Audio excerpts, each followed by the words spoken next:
du Trisac. Il déconstruit la nouvelle pour que vous puissiez la construire à votre manière. David Proulx est avec nous. David, bonjour. Bonjour, Benoît. Bon, alors, OpenAI souhaite quoi au juste? Écoute, cette semaine, on a commencé en disant la semaine qu'il y avait une bulle en IA, puis il y a beaucoup d'actions qui ont chuté beaucoup cette semaine. Et la CFO, donc la femme chargée des finances, là, Sarah Frier d'OpenAI, a dit que les gouvernements devraient endosser la dette d'OpenAI. Donc là, alors qu'on est dans une bulle spéculative énorme, l'IA, ça fonctionne. Comme, tu sais, il y a des gens qui disent que c'est pas une bulle parce que ça crée énormément de valeur, puis c'est vrai que ça crée énormément de valeur. Mais comment pouvons-nous imaginer le gouvernement américain endosser les dettes d'une société privée qui veut devenir une société publique à une valeur de 1 trilliard de dollars? 1 trilliard? Donc, oui, quand ils vont faire leur entrée en bourse, ils veulent valoir 1 trilliard au jour 1. Basé sur Donc, quoi, ça? Non, mais tu dis ça, David, 1 trilliard. Moi, mes cheveux valent 1 trilliard, si je décide. D'où vient Donc, cette évaluation-là?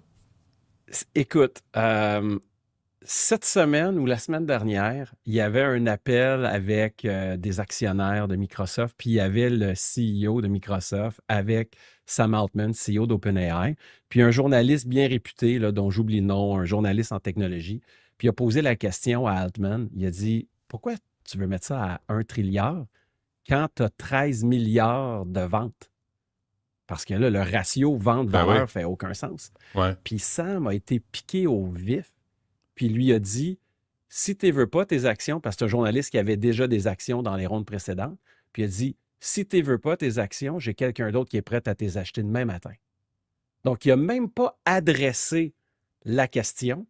Il a juste dit au journaliste « Tu es déjà chanceux d'avoir des actions, donc ferme ta gueule, viens pas péter ma bulle. » Puis là, ça l'emmène une autre question. Comment ça que des journalistes en tech ont eu accès à des rondes comme ça? Ouais. Puis tu sais, moi, quand je parle de Perplexity, je déclare toujours que je suis dans Perplexity, mais moi, je venais d'apprendre que ce gars-là avait des actions dans OpenAI. Mais Donc, ça, le c'est trilliard, zéro. sur le hype. Zéro code d'éthique, là. Excuse-moi, là, mais si un journaliste investit sur les sujets dont il parle, ça va influencer le traitement de ces sujets-là. Ben, écoute, moi, il faut au minimum qu'il le déclare. Puis est-ce qu'il l'a déclaré par le passé et tout, je sais pas. Moi, en tout cas, je sais qu'à toutes les fois que je parle de Perplexity, j'essaye d'y penser, de le dire pour que les gens le sachent. Mais, puis tu sais, je veux dire, je suis un minuscule. Mais le point, c'est qu'il n'a même pas adressé la question. C'était carrément ta gueule, puis t'es chanceux d'avoir des actions. Ben oui, ouais. Donc là, c'est comme cette valeur-là, elle est dans du vent. Et là, c'est là tout le bout bizarre, là. Ah, vas-y. Non, mais il n'y a pas de réaction à ça, à cette attitude-là, où les actionnaires n'ont même pas le droit de poser des questions? Écoute, il y a Jason Calacanis. Jason Calacanis, c'est comme une des têtes influentes à San Francisco par rapport à l'univers là, des startups.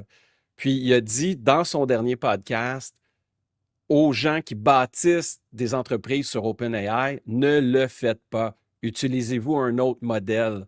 Donc, il y a la classe des technologistes qui commence à dire, attends, là, Sam, il veut conquérir le monde au grand complet. Il est agressif. Puis j'ai même vu des memes. Tu sais, la CEO de Theranos là, qui avait fait à croire qu'elle était capable d'analyser l'ADN puis un paquet de maladies avec une petite goutte de sang, puis que ça s'est avéré être un scam absolu. J'ai vu un meme que c'est elle, mais avec la face de Sam Altman. Donc, il commence à avoir un niveau de scepticisme qui grandit par rapport à ça, là. Donc, on va voir. Mais pour finir la semaine, j'ai un autre sujet beaucoup plus léger. Non, mais attends avec ça, là, parce que là, si on surenchère l'intelligence artificielle, après, on ne peut qu'être déçu. On ne peut que dénoncer ce qui se passe, là, parce que l'intelligence artificielle, tu sais, t'arrêtes pas de le dire, on peut l'utiliser à bon escient, mais là, ce dont on se rend compte, c'est juste, encore une fois, une question de piastres. Ben oui, puis tu sais, les gens vont s'offusquer de dire « Ah ben là, Donald Trump et sa gang, ils vont faire ça, non. » Puis à cette question-là, je dirais « OK, c'est quoi la différence entre Cohere, qui est comme le OpenAI canadien, puis le gouvernement canadien qui n'arrête pas de pitcher des millions, en fait, même pratiquement des milliards, à cette entreprise-là. » Donc là, ce qu'on voit, c'est une espèce de fusion entre le gouvernement et l'entreprise privée. Et toutes les fois qu'on a vu ça dans l'histoire de l'humanité, ça n'a jamais bien fini. De la même manière que le politique ne devrait pas coucher avec le religieux, le privé ne devrait pas coucher avec le politique. Mais si le Canada investit dans l'intelligence artificielle, tu dis c'est pour profiter aux citoyens, parce que c'est notre argent qui est investi là-dedans. Je ne suis pas sûr de ça, moi. En fait, non. Ils investissent là-dedans parce que, sous le prétexte de la souveraineté numérique, comme on a parlé hier, que qui n'existe pas, qui n'existera jamais. Ça n'existe pas. Fait que là, dans le fond, on veut avoir notre propre modèle pour dire on est des Canadiens, on a notre modèle, puis ils veulent qu'on ait notre propre modèle qui performe moins bien qu'OpenAI ou d'autres modèles open source, puis on garoche de l'argent en fou. Ça sert à quoi d'avoir son propre modèle, de ne pas être dépendant d'un modèle américain? Il y a quand même un point qui est valide dans tout ça, OK? Tu vois, OpenAI, la semaine passée, ils ont décidé du jour au lendemain, sans avertir personne, tous ceux qui font avec OpenAI de la finance, de la santé ou n'importe quoi qui nécessite une licence, vous n'avez plus le droit d'utiliser l'API d'OpenAI. Puis là, ça fait que, oups, là, c'est comme il te coupe le robinet. Là. Donc, imagine si tous nos services dépendaient d'OpenAI, le dernier modèle, puis qu'après ça, ils décident de couper la switch puis qu'on n'est plus capable d'accéder à leur modèle pour les tâches que notre gouvernement fait, là, on serait mal pris. Mais tu sais qu'en passant, les licences de Microsoft a le même pouvoir. Là. La journée que Microsoft décide de couper les licences d'un pays au grand complet, il n'y a plus de Windows qui marche dans le pays. Là. Mais est-ce que c'est possible de le faire? C'est impossible de s'en sortir.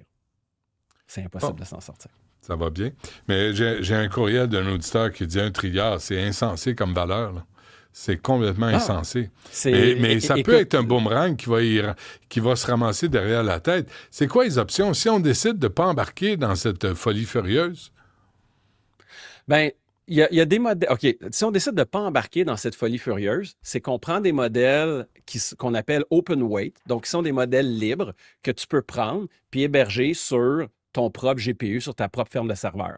Donc, à ce moment-là, tu es indépendant, tu roules avec tes trucs, tu es sur de la technologie américaine, évidemment, parce que les GPU sont américains, mais tu n'es pas dépendant à OpenAI ou tu n'es pas dépendant à Google ou à Anthropic. Donc, c'est là que l'idée de la souveraineté numérique, c'est un peu comme un spectre. Tu ne peux pas l'être au complet, mais tu n'es pas obligé d'être dépendant au complet non plus. Là. Il y a de quoi entre les deux. Et tu vas faire le même travail?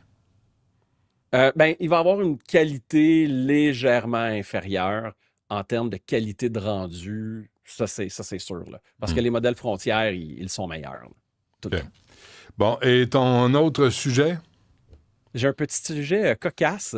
Donc, Toto a lancé des toilettes à intelligence artificielle. Donc, tu as une caméra dans ta toilette qui prend des photos de ton pipi et de ton caca.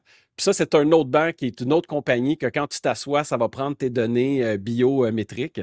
Donc, l'idée, c'est que tu as une charte qui s'appelle Bristol Stool Chart et ça dit les différentes qualités de caca puis comment les maladies s'expriment dans du caca.